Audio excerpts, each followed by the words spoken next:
Hey, what's up, everybody? It's me again. It's your boy TeaRon. That's TeaRon period. And it's another Tuesday. So, I am here with. Hey, everybody. It's Tiera Janee. Welcome back. Welcome back. That's it. That's it. Welcome back. They know what time it is. That means it's Tuesday. We're here with see, you got me messed up. Got me messed Listen. up. I quit. Listen, Tiera. First of all, it's good to see you again. I like your plant. Thank you. I wish I had a plant like right here. Is it real? Is that a real plant? It feels real. What? Is it or isn't it? Why does that matter? Like, because I was just going to get a fake one. Oh, I could send you this one. So it's not real. Listen, forget all that. Before we get started, I just want to talk to the audience a little bit about why I'm a little flustered. Okay. Today.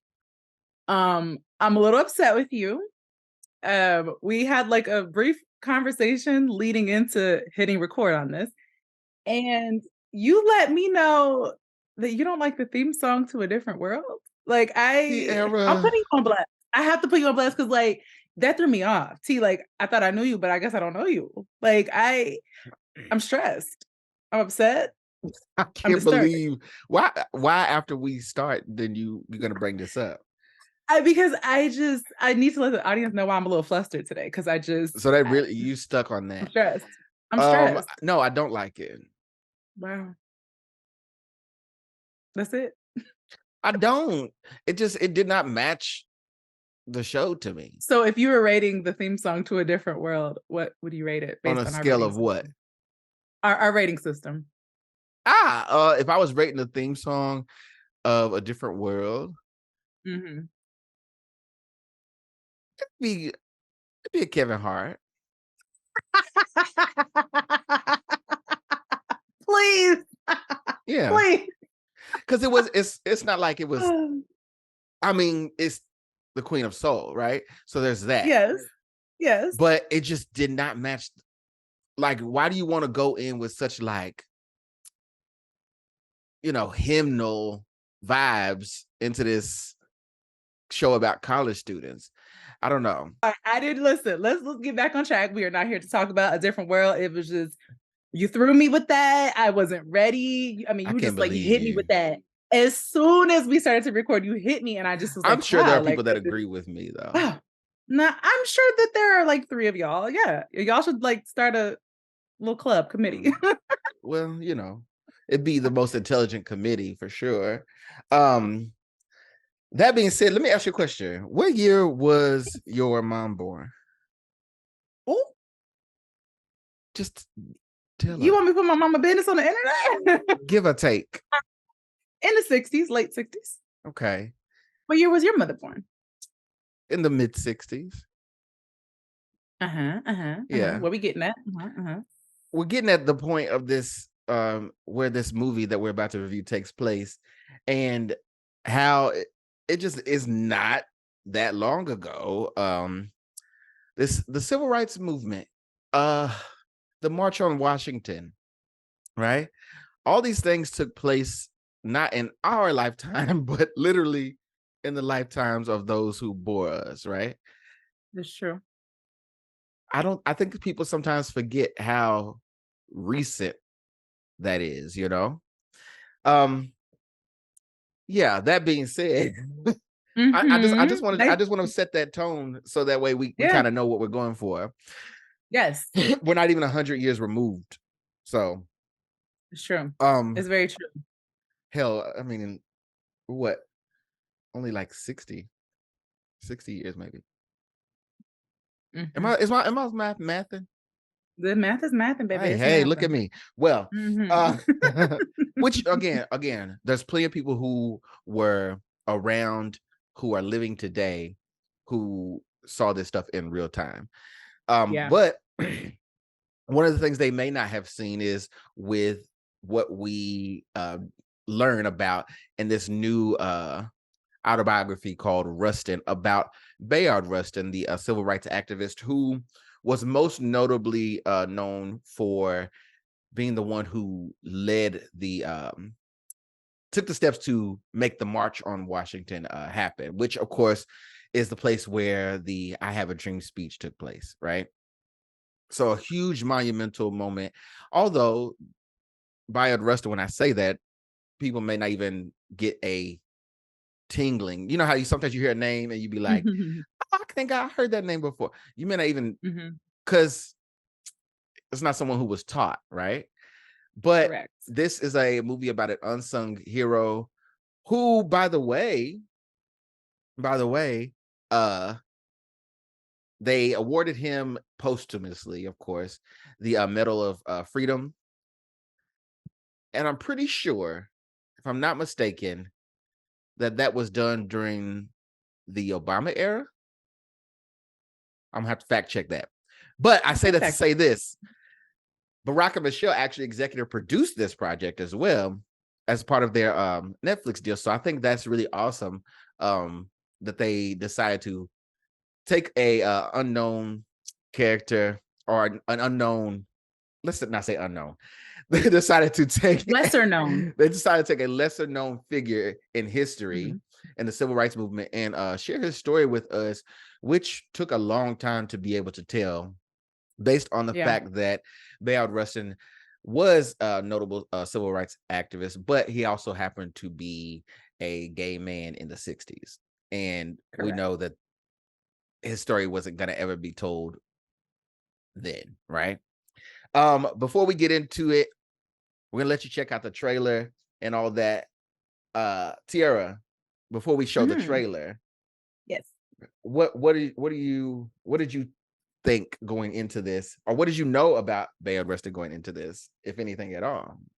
Yeah, I mean, echoing what you were saying, with him being a lesser known figure, I hadn't heard of him at all, to be honest with you. And thinking about a lot of the names that we know from that time and a lot of the civil rights activists, like I was kind of thumbing through those in my mind, and I was like, I don't remember this name. I've never heard of him. Couldn't even like place his face. Like sometimes you see the person's image and you don't even know their name. Exactly. Not familiar at all. Not familiar at all. But then understanding that he was also a gay man during the 60s, it made a little bit more sense to me as to why we probably had not heard about him. So yeah, it was something different for me. Definitely some learning moments. I'll say that for sure. So yeah. Well, without further ado, let's check out the trailer for Rustin, and we'll be right back with our review. So an epic demonstration at our nation's capital, organized in 8 weeks. Do this, Dr. King. Own your power. The hell with Bayard Rustin. His attention-grabbing antics make him an easy target. Your mere presence could derail the fight for racial justice in this country a good 10, 15 years. On the day that I was born black, I was also born a homosexual. So, the role of Bayard Rustin was played by Colman Domingo. Now, I'm going to say this, Tiera, and I don't know if you got this as well. Colman Domingo is someone who's been in many things, and he's always been a really solid actor, in my opinion. With this particular role, I feel like Colman is saying, I want some awards, y'all. I want them. But give some of those to me, please. Thank you. His performance was phenomenal. But what did you think? Was that about that particular casting? Of course, we don't have a immediate, it's not like MLK or Malcolm, but we have an immediate idea of a speech or a cadence and things like this. So the order was kind of tall for Colman because he had to basically introduce us to Bayard with very little what's the word? Very little publicity. Background context. Or you know what I mean? Like he kind of had to make this person real for a whole new generation who's going to be watching this now. But yeah, I think he did phenomenal. But what did you think about the casting of Colman? Yeah, I really enjoyed the casting of Colman. Of course, his face was familiar to me. I'm like, he's one of those people that I'm like, I know him, I've seen him, but I don't Yeah. know where I know him from, but I know him. So he was very that. I definitely picked up the sense that he was a seasoned actor. And the whole time I'm watching this, I'm like, wow, he must have really studied a lot of tapes and a lot of film of Rustin, because how would you know? And then to, like you said, convince us of this, this character, introduce this character to us. It is a tall order, and it really speaks to like the talent of Colman, but also like the respect that he would have to have for Rustin in order to play this sort of a character. So I thought it was cool. Like I like to see that. And like you said, like when we see an MLK, like the guy who played Martin Luther King in the movie, I mean, he had the speech down pat. Yes. I mean, You're talking about he had it you're perfect. talking about Jeffrey Wright. Amal? Jeffrey Wright. No, Amal. Is it Jeffrey Wright? Oh, you know why I said that? I'm sorry. Because Jeffrey Wright played MLK in another movie. I see. Fair enough. Fair enough. It was like Amal Amin. And this Jeffrey Wright played Adam Clayton Powell, who was like running the NAACP at the time. My bad. Every time I see him, I think MLK. Yeah, it's all good. It's all good. But we also see some other familiar faces. We have Chris Rock, who's playing Roy Wilkins of the NAACP. We have let's see, Glenn Turman. And go ahead. I'm sorry, I have to tap in here because Glenn Turman was on a legendary TV show called A Different World at one time. See how I'm bringing it back? I'm bringing it right back to that. Right. See what I did? Right. Legendary. That's true. So I just want to say, I just want to put that out there, full circle. He's also another actor that I enjoy watching. Particularly, one of my favorite performances of his was in the first season of Queen Sugar, and he played the father of everyone. That whole season. Oh, it was phenomenal. He was great. Yeah. Of course, his character died in the first season, but spoiler. Thanks. You never seen it? That's another conversation. I never finished it. Oh, it's on Hulu. I know. I started it the other night and then I fell asleep. So then I was like, well, maybe I should not watch this at night. But anyway, carry on. Yeah. Carry on. But Glenn Turman is playing A. Philip Randolph, and then we have a few other characters that we'll get into as we go. But again, 1960 was not that long ago. When the movie starts out, we see Bayard being a virtual hype man to MLK. Basically, he's there as a right-hand man, and when MLK is feeling doubtful about something, he's like, hold up, player. We got this. Who told you you were not our man? Were you not our man when you took command of the Montgomery bus boycott? Or spoke with such eloquence the night your home was bombed? You convenient forgetting I'm now co-pastor of Ebenezer. When CL first heard you speak, he rang me and said, Bayard, there's magic going on down here. You know what he saw? A star. That was one thing I thought that the film did really well, was showcasing his connection with MLK, as far as how trusting they were of each other and how, he was able to motivate him. But I also like the fact that they did not go MLK heavy with it, right? Yeah. So we don't get the early parts of MLK and Bayard meeting. We get them already being established and making moves with organizing boycotts and marches and things like this, right? So we're already in the thick of it, which I thought was a good take, because MLK is a big thing, and to have him in the movie for a long time, that persona would have taken a lot away from the Bayard Rustin story. So I thought they did good with that. So we go from seeing Bayard being a motivation to MLK to the point that the public identity of what the movement was going to be. The NAACP kind of came really hard and wanted MLK to let Bayard go, right? Kind of remove him from the movement for all these different rumors, right? And so we get to that point. where in 1963, Bayard's no longer side by side with MLK, but all of these things are still happening. Here's what I did enjoy and what I was fearful of at first, Tiera, and you can let me know what you thought, is with movies like this, there's certain things that can be laid on thick to the point that's like, oh, not this again, right? I think the movie did a really good job, both cinematically and also in the writing.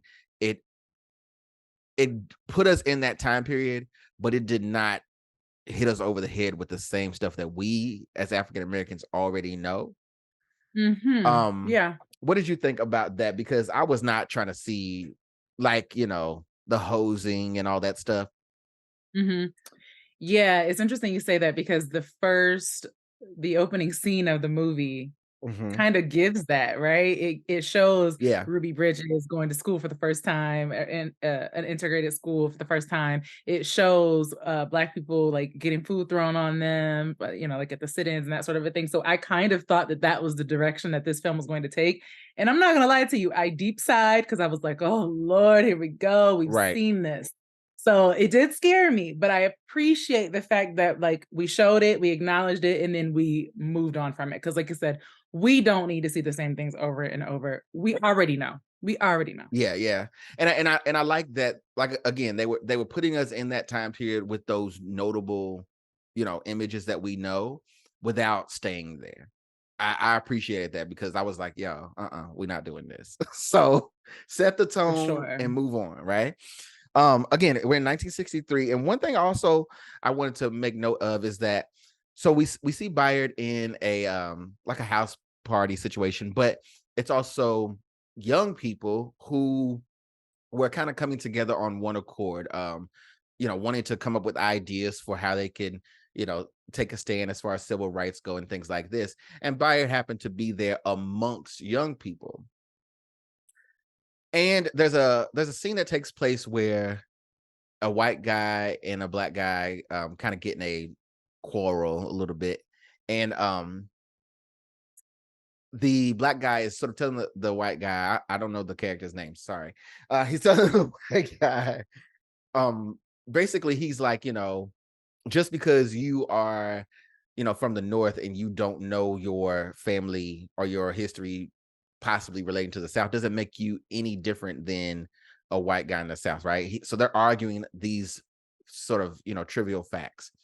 And Bayard steps in, and one thing that was to be noted was that the younger guy was over the idea of passive resistance, right? Yep. Yeah. Whereas Bayard was someone who was with MLK during many of these things, and they practiced passive resistance all the time. How do you feel about passive resistance? Ooh, that's loaded. I wasn't prepared to answer that. I just want to know your thoughts. I'll tell you mine, but I want to know yours first. I feel like when it comes to a movement as important as civil rights. God, that's so heavy. That's such a heavy question. I just want to know. I just want to know. I feel like there's a time and a place for it. I do. Yeah. I feel like you can maybe lead with that. And then if you're not yielding the results, then we got to take a different approach. But I do think that, I don't think that that's something that should just be thrown out completely. But I do think it's a time and a place for it. That's what I'll say. Cause that's loaded. What do you think? What say you? I only got 2 cheeks, and I don't want you to touch them. That's how I feel. You know what I'm saying? Like, like when I see injustices happening with our people, and then a revolt happening, we saw it as during the pandemic and stuff, right? Tear it up. That's how I feel. Just don't tear up your own stuff. But that's my thought on it's not for me. But anywho, but the good thing about it is that, again, Bayard was amongst these younger people who had different views than he did. And I wanted to note that because when we see him getting on the level of the youth of that time, I think it's worth noting and worth acknowledging that there's been no movement throughout history in any country where human rights are concerned, where you can exclude the youth that's coming up and make the moves happen. So for him to be amongst them and say, hey, I understand you all's frustration. Let's figure out how we can find a happy medium. And then stuff started happening. I think that's I think that was important to showcase. And I think this movie did a good job of it. Thoughts? No, I think you're absolutely correct. And I mean, you could even look at now, like today's times, like Gen Z and whoever is behind them, they are in a lot of ways leading the charge for change. And I think a lot of the older politicians and people in positions of power now realize that exactly what you just said. You cannot move things forward. You cannot make a change without the younger people. It used to be us. It used to be millennials, but I think now it's the folks under us.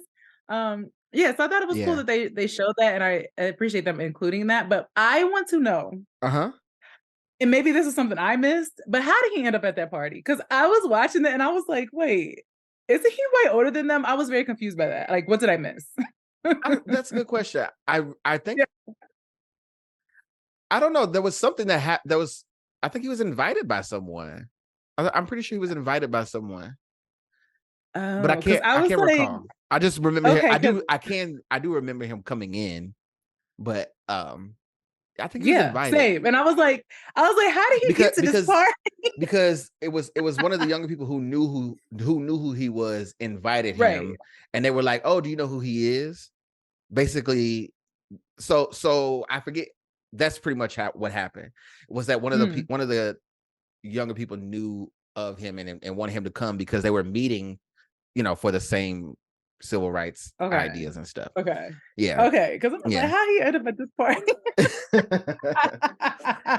So we fast forward to a scene where there's a meeting with people at the NAACP. And I want to say this has nothing to do with it has to do with the movie, but say it. It's impossible to make Chris Rock look old. Can I just tap right? It's also impossible to make Chris Rock not be Chris Rock. Yeah, he's a big name. Here's what I gave the slightly bad wig a pass because you would have to do a lot to make Chris Rock look old. You just would, and that's just a note. I want to add to that note because I also was thinking that watching. I'm like, I love that Chris Rock is in this film, and I love that Chris Rock is playing a different kind of a character. But it's also Chris Rock. It will always be Chris Rock. His voice is so distinct. There's nothing he can do about it. And on one hand, I love that. But on the other hand, I'm like, he's trying to be like, a serious actor. He's trying to give a performance here. But it was still Chris Rock to me. And I loved it. But it was Chris Rock. It just was. In a wig, a gray wig. looking young with a gray wig. There's nothing you could do. But again, not a bad performance. But no. I'll say this. So we go from that particular scene, and this is where we are introduced to Elias. What was his last name? Don't give me the line. Elias Taylor, who was played by Johnny Ramey. And this is where we see Bayard meeting Elias for the first time. So Bayard meets Elias, and they eventually decide they are going to meet up and go to a bar. The bar scene, Tiera, was proof that the writing was on point. And the reason I say that is they were able to give us notes of like a little bit of everything. So we get some of Bayard's past, right? Without them having to show it and everything. We get some of his past. We get some of his points of view.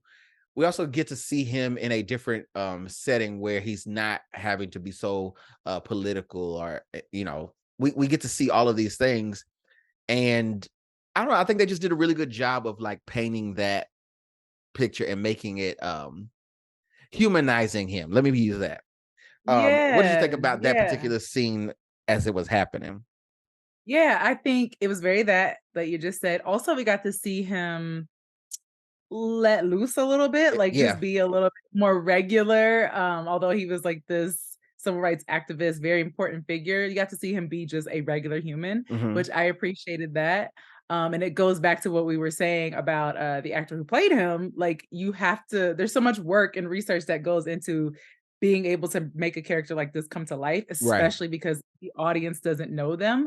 So I thought they did a really good job of that. I like that. I like that scene. And again, the writers were not out to lunch. They were very much present and doing overtime. There was a line in that at the end of that scene that I made note of.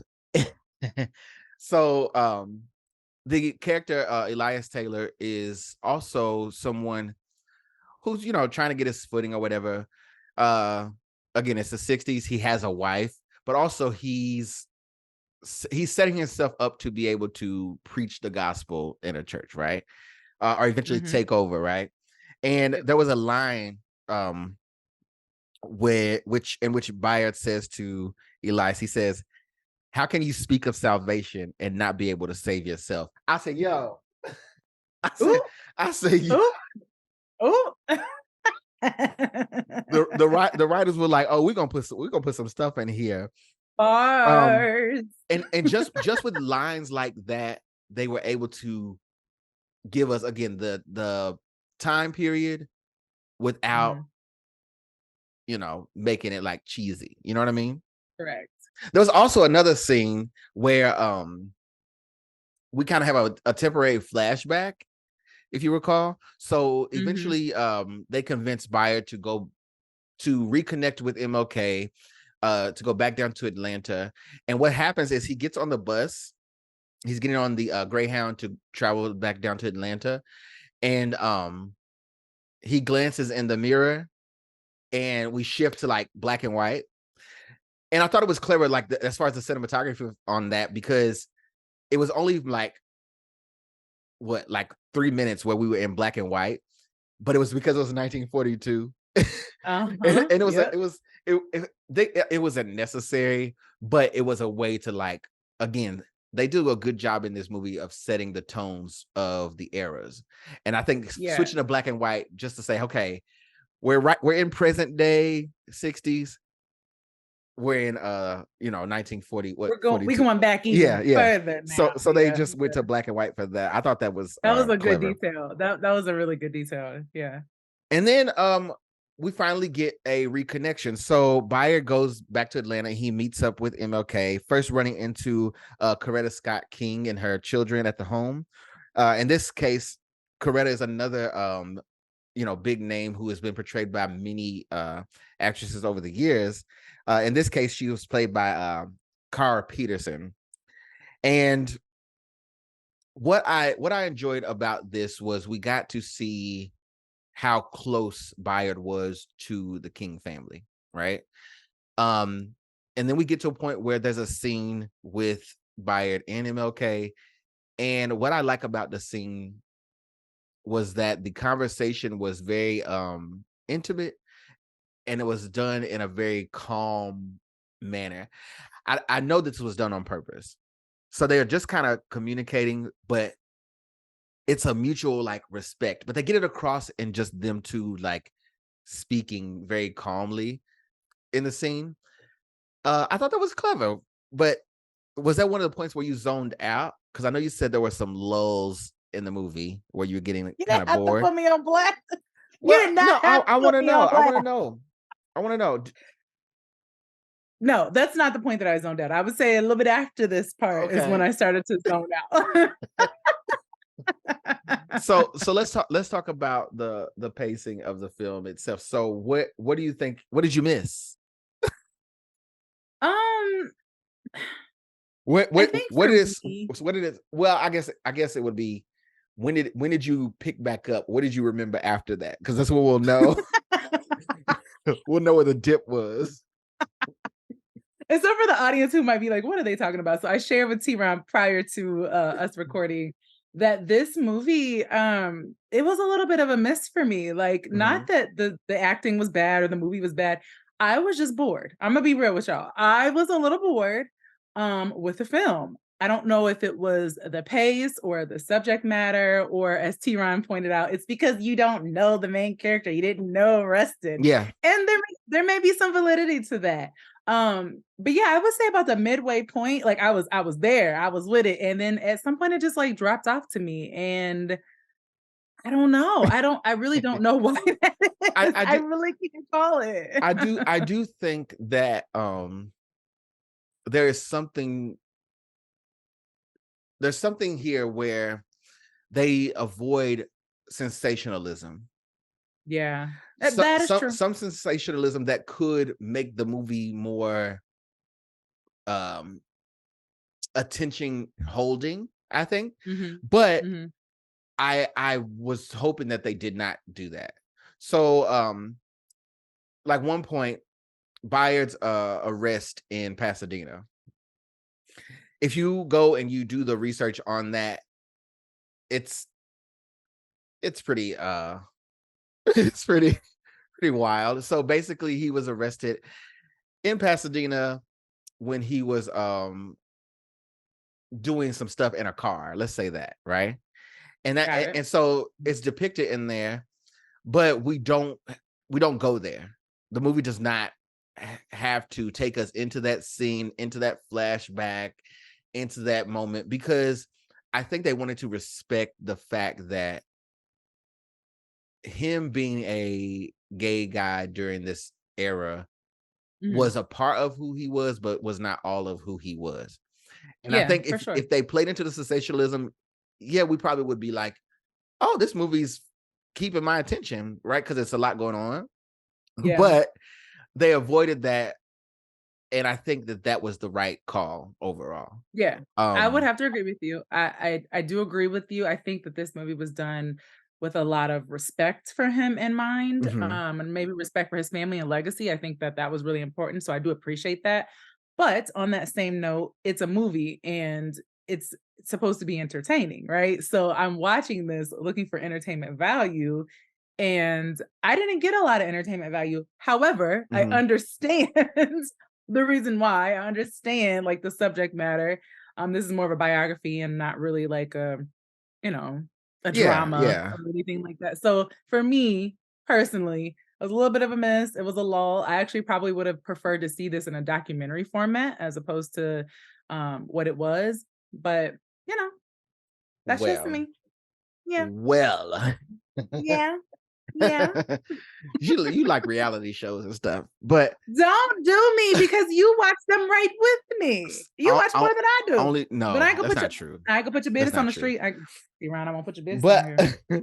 So as we get towards the end of the film, we get into those things from Bayard's past resurfacing yet again. So we know that earlier they wanted to remove him from the MLK camp or team because of his LGBT identifying ways. I don't know how to say that. I think that's right.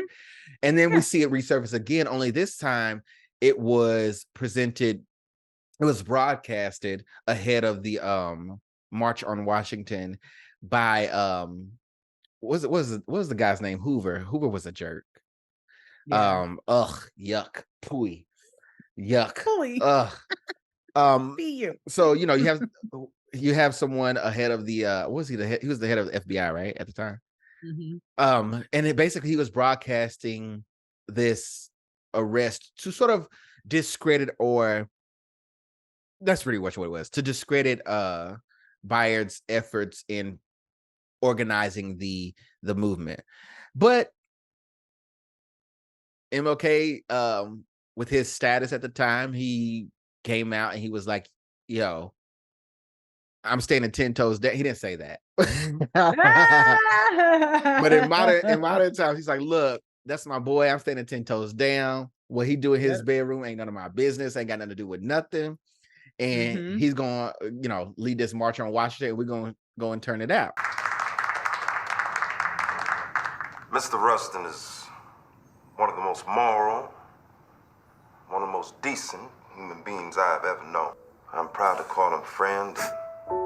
I can't think of a finer person to lead us into Washington, D.C. And we see the culmination of that, right? What did you think of that? Did you get back into it at that point? No, I was still I was still yeah. I think I might have fell asleep at this point. Bless your heart. Bless your heart. I'm not gonna lie to you, Well, be honest with y'all. Well, I'll tell you how the film ends. Yes, tell us. Well, we probably could figure that out, but well, you can. But what I'm gonna tell you is so we're at the end of the March on Washington, right?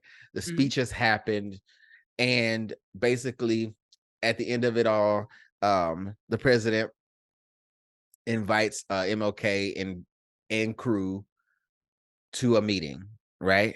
Yep. And they approach Bayard and they say, hey, we're going, to the White House. We're going to do this meeting, blah, blah, blah. And in that moment, Bayard decides that he's going to stay back and help clean up, pick up trash with all of the, organizers who brought the event together. There's two sides of this, and then I want to know your thoughts. In one way, it shows like humility, like, this movement is bigger than me, and, go and do the thing. I did my part. Now you all do yours.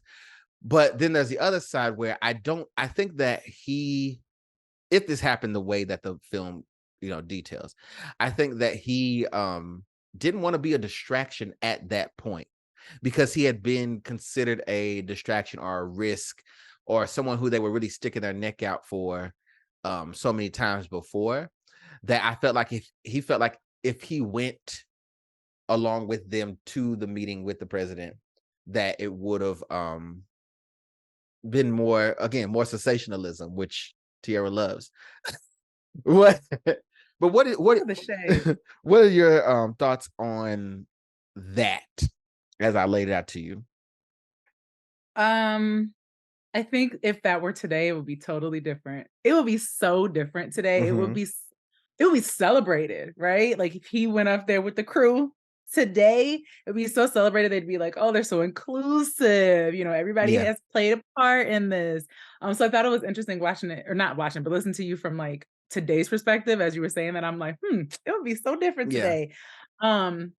But I don't know. I guess it would be hard to know what he was thinking and what he was feeling in that moment. It would be hard to know. I think that's what it would be, because as much as they included him, they had to exclude him at certain points to get things done because of the time, right? And because he wasn't necessarily just running around quiet about who he was. He was pretty open for the era. It was not a secret, which I did find to be interesting watching that, the parts that I did see. I did find that interesting that he was not at all like, he wasn't closeted. It was not a secret, although people were like making comments about it. At one point, someone referred to him as MLK's queen. They were like, MLK's queen, not Coretta. So like it was like it wasn't a secret. It was open, which I was like, oh, this is interesting, with it being the 60s. But he was very much living his life out loud, very much. There's a bigger social commentary amongst the Black community, especially when it comes to like religion and being LGBT, right? There's some undertones of those clashes in this film. And it's pretty well known that Christians like their gays to be quiet. You know what I mean? Unless they're choir directors. Unless they're a choir director. There's a bit more acceptance, but I think we still got a long way to go. My last note before I give my rating on this is that they pretty much organized in the movie, they say this, but I would have to do my research, but they pretty much organized this March on Washington in like 7 weeks. Yeah, it seemed fast. It seemed like it happened. Yeah, they said that they did it really fast.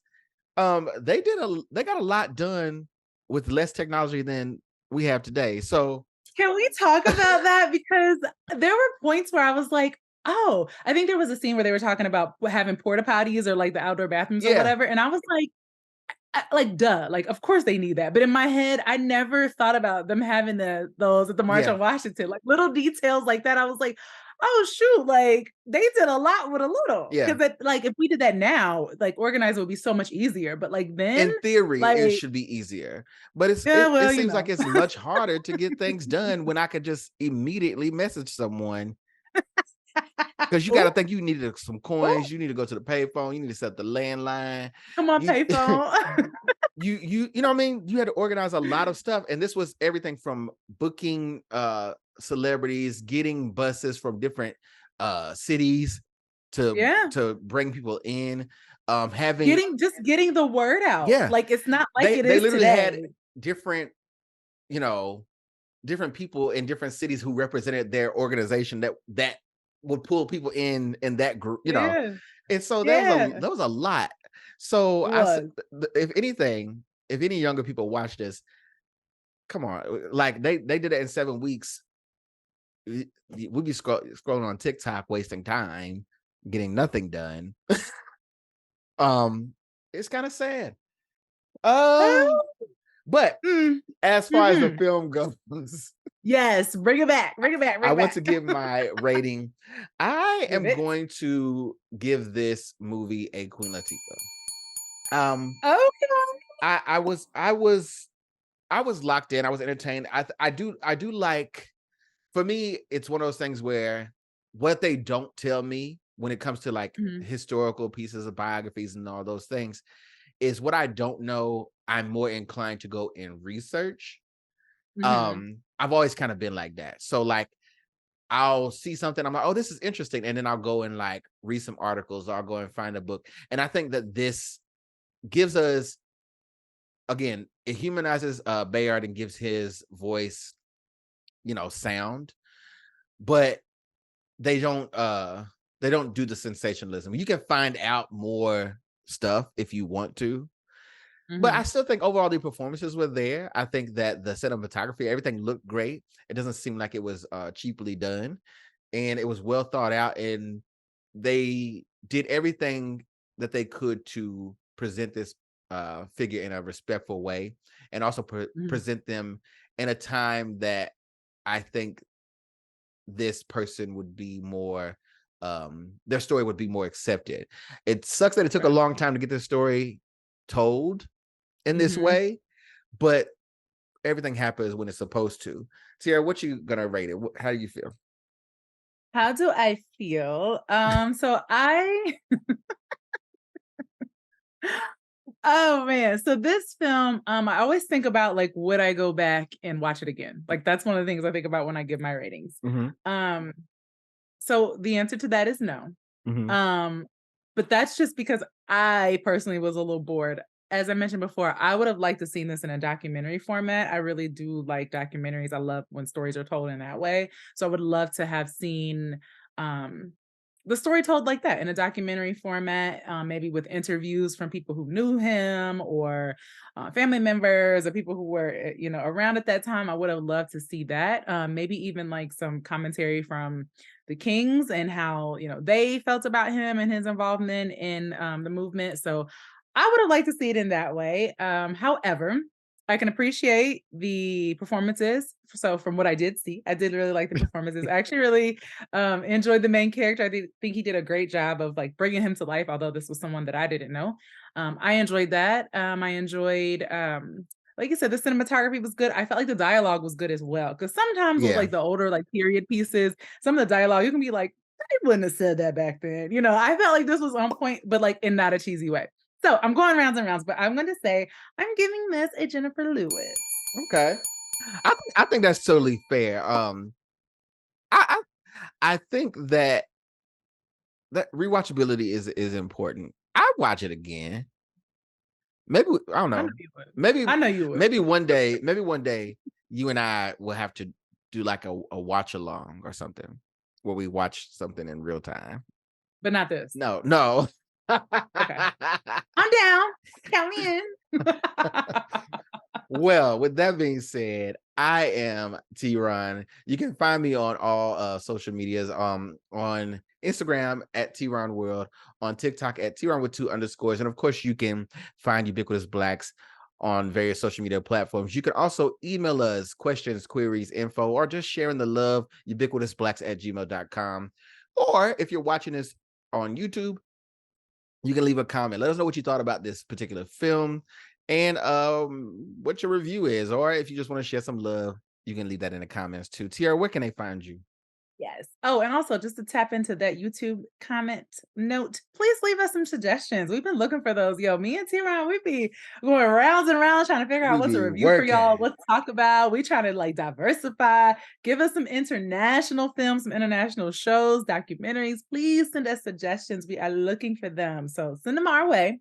But you can find me right now on Instagram. It's at It's Tiera Janee, at ITSTIERA JANEE, and then all things Ubiquitous Blacks as well. Just hit TeaRon up. He knows where to find me. Bye, y'all.